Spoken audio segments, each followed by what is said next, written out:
We are going to get down to the bottom of this when it comes to the truth with the recent explosion of leaks or leak with the Nintendo Switch 2 backwards compatibility from SEGA, Final Fantasy VII Remake on the Nintendo Switch 2 running like a PlayStation 5 game, and more. But before we get into that, guys, please make sure you hit that like button, subscribe if you're someone new, and click that notification bell to get my videos first. Now let's go ahead and jump right into it. We're going to start off with this rumor that happened, I think last week. I was at Nintendo Live, so I couldn't cover it the way that I wanted to cover it with my normal equipment and everything here and breaking down and looking through, just because I had so much other stuff going on. But now that I'm back here in my office ready to go, and I've been able to evaluate and kind of look and see what is going on, we're going to break this down. We're going to get to the bottom of it. So let's go ahead and jump into the leaks here, what people are saying, and my response to this as someone who has covered,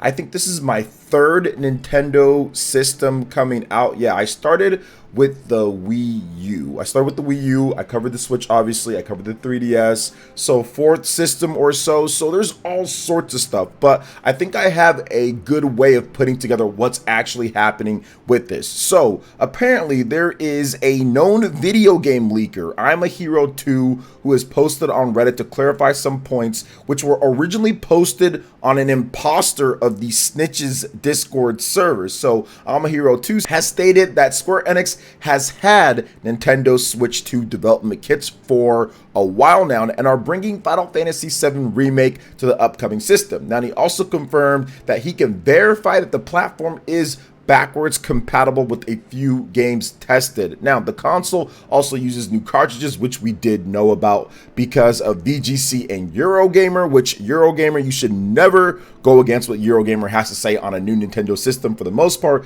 they are very spot on. They detected what the Nintendo Switch was before Nintendo even revealed it for all of us. So yes, I think that that's safe to say that it is going to use cartridges. It is going to be a hybrid system, and presumably these will be bigger in terms of the cartridges when it comes to the space they can hold. Now, apparently the system has a new camera feature lining up with previous leaks on the Nintendo Switch 2 platform, and interestingly, he says that Final Fantasy VII Remake, quote, looks and runs like a PS5 game on Switch 2 dev kit, which that caused a lot of drama in terms of what people interpreted, what that meant. That means this is BS. It's not. Well, we're going to break it down exactly because I have some extra information to add to that. So apparently this port took no time to put up on the Nintendo Switch, and it could be a launch game, but he's not really sure at this point, but his account has been deleted. So we'll see what happens here. Now, let's talk about this. Let's first get into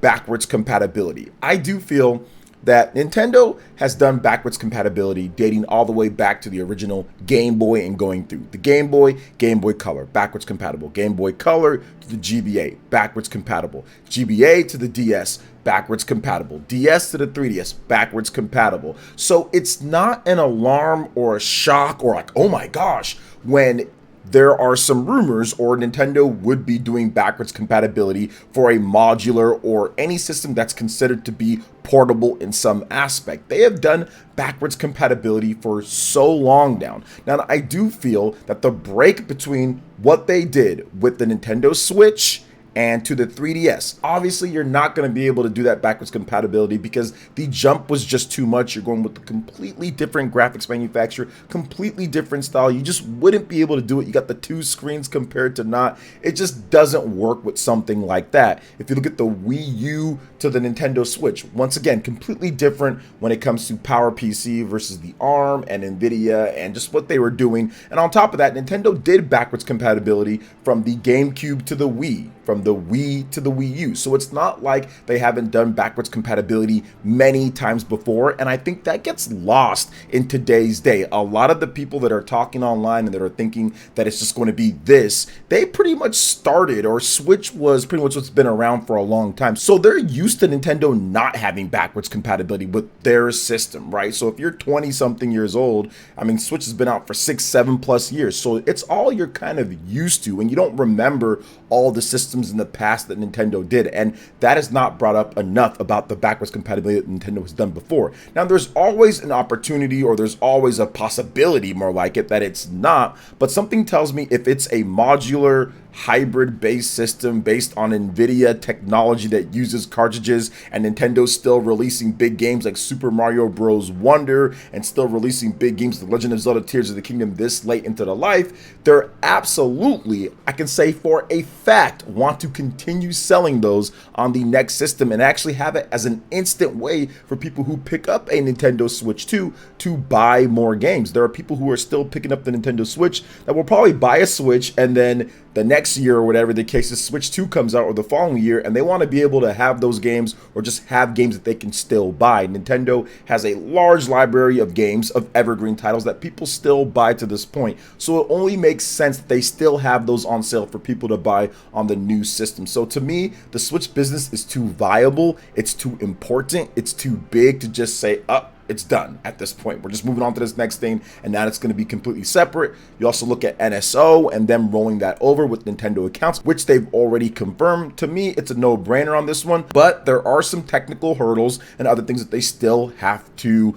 kind of put out. But at the end of the day, this is the first somewhat, okay, here's the backwards compatibility when it comes to rumors. Before, it's just been speculation, but there's never been any rumor one way or another, but now we actually have something here. So I don't think that's too big of a stretch to say that it will be backwards compatible. Now let's talk about this next thing here, and that is the big one with Final Fantasy VII Remake, and it runs like a PS5 game. Now, people are taking this and making it seem as if it's got to run like God of War Ragnarok in order for it to run like a PlayStation 5 game, because Sony advertises the 4K 60 frames per second, or up to 8K. Heck, 8K's on the box, right? But we all know that most PlayStation 5 games don't run like that, especially the graphics intense ones. And if you want to talk about Square Enix's PlayStation 5 games, a lot of those are absolutely not 4K 60. A lot of them are like 1440p 60, or with dips or performance mode with Final Fantasy 16. That game runs at 720p 60 frames per second in combat,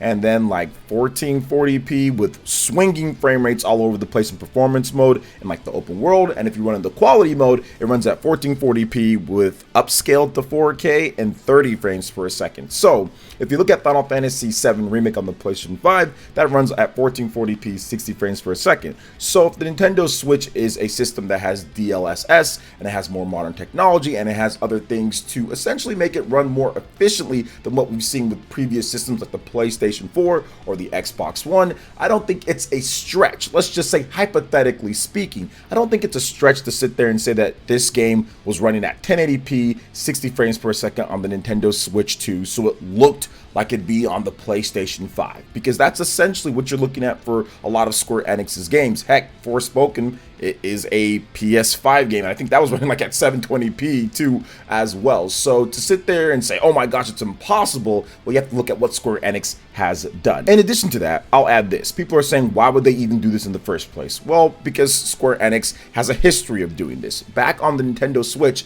they tried to get Final Fantasy 15 on the Nintendo Switch. They tried. Tabata, when he was there and what they were trying to do, they just couldn't get that crusty Luminous engine on the somewhat limited specs of the Nintendo Switch and what that system is trying to do and what that game is trying to do with that engine. It was hard to do. Now, they had more success with Unreal Engine, but of course, Final Fantasy 15 is not on Unreal Engine, so unfortunately, they really couldn't put Final Fantasy 15 in its original state and had to just go with the Pocket Edition, which was mobile and pretty much everything. So Square Enix has a history of testing Final Fantasy games on recent Nintendo hardware. So will this game actually come out on the Nintendo Switch 2, Final Fantasy VII Remake? I mean, I don't know. It's possible that it does, but it's very possible that it's not. And this was only done for testing purposes. When it comes to Square Enix and when it comes to Final Fantasy and the newer games, Square Enix has all sorts of crazy deals with Sony, and that's what they want to do. They want to make their bag. They want to say, hey, we're going in with this company.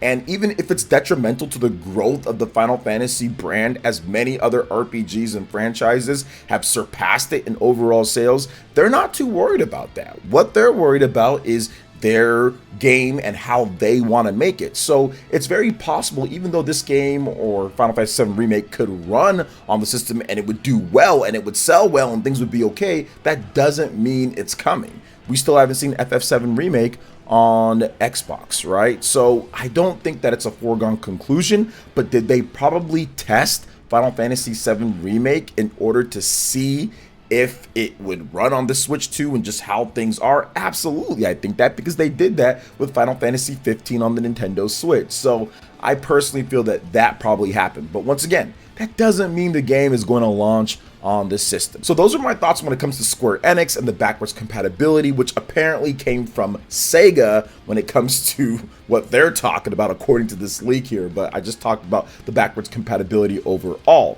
But I did want to go over another rumor here, and that is a new rumor with Sonic and next year, and Sega, Jet Set Radio, Comic Zone, and a new Guardian Heroes. Now, once again, I'm a Hero 2, another leak from him, and he's talking about Sega's 2024 plans, and apparently here is the lowdown. Now, another Sonic is coming next year, along with Jet Set, Comic Zone, and a new Guardian Heroes. Not sure about the date for that one. Now, Persona 6 is a bit further away than the last time that they updated. I don't think it's making 2024. The original plan was revealed last winter, apparently for Persona 6. Now, the main theme of Persona 6 is black and white. Some parts still look green in the gills. I don't even know what that means. I'm waiting on other leakers before the floodgates open. There's another Persona game yet to be revealed. I'll finally say it's a party game. Now, we've heard this party game Persona stuff before, but I think it's interesting. The Sega stuff with Sonic, that's not really too surprising, because I'm pretty sure that there's always going to be like a new Sega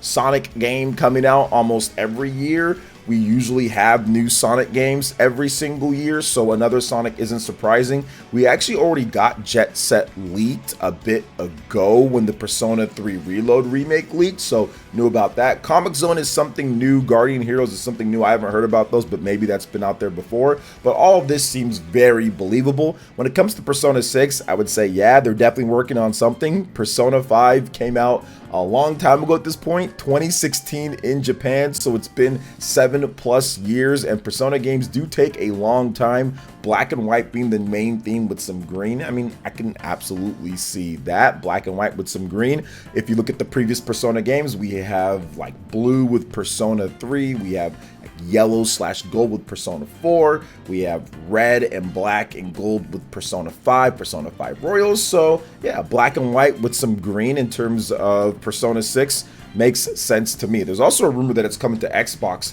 day and date with PlayStation as well, so we'll see there, and maybe there's even a Nintendo Switch 2 in the mix as well for that one. So those are the rumors when it comes to Sega, Atlas, Persona. You guys let me know what you guys think about that. But now we are going to move into some Bandai Namco action with Baten Kaitos 1 and 2 HD, and they have explained why that the game lacks English voice acting, despite the originals having English voice acting in the game. So here's what they had to say recently about not having it. Quote, "In developing the remastered version, we tried to make adjustments on some of the expressions to match the current era. That's why we made the difficult decision to not use English VOs for this remastered version due to discrepancies that will happen." Now, I understand what they're trying to say here. I completely get that. Unfortunately, it's not necessarily good enough, because you should have just included it anyway, because you can have a toggle. Let's just say somebody doesn't want to have them and it looks too weird or there's issues. Okay, you remove it. It's not there. Bam, everybody's okay. But the problem is that when you remove English VO, there's a large group of people who honestly don't want to read like that, or can't really read that well and need something to be read to them just because their reading isn't great. So I think that's the problem when you do stuff like this. I'm trying to look at it from just not my own narrow view, which I watch anime and it's always subbed anime, right? I don't really watch the dubbed too much. I always watch subbed, so I have no problem with reading, but a lot of other people do have problems with that, or they just simply don't want it. So I think it's very unfortunate that they didn't include the English VO, and I think that it would be a mistake not to add it in via DLC or just add it in right there. I think it's too late to maybe have it in at this point because the game is launching in September. But Bandai Namco, if you're listening to this video, I definitely think you should add it in as just an option for people out there. I think it's going to help the game do better, and obviously it'd be better for certain people that need that English VO. So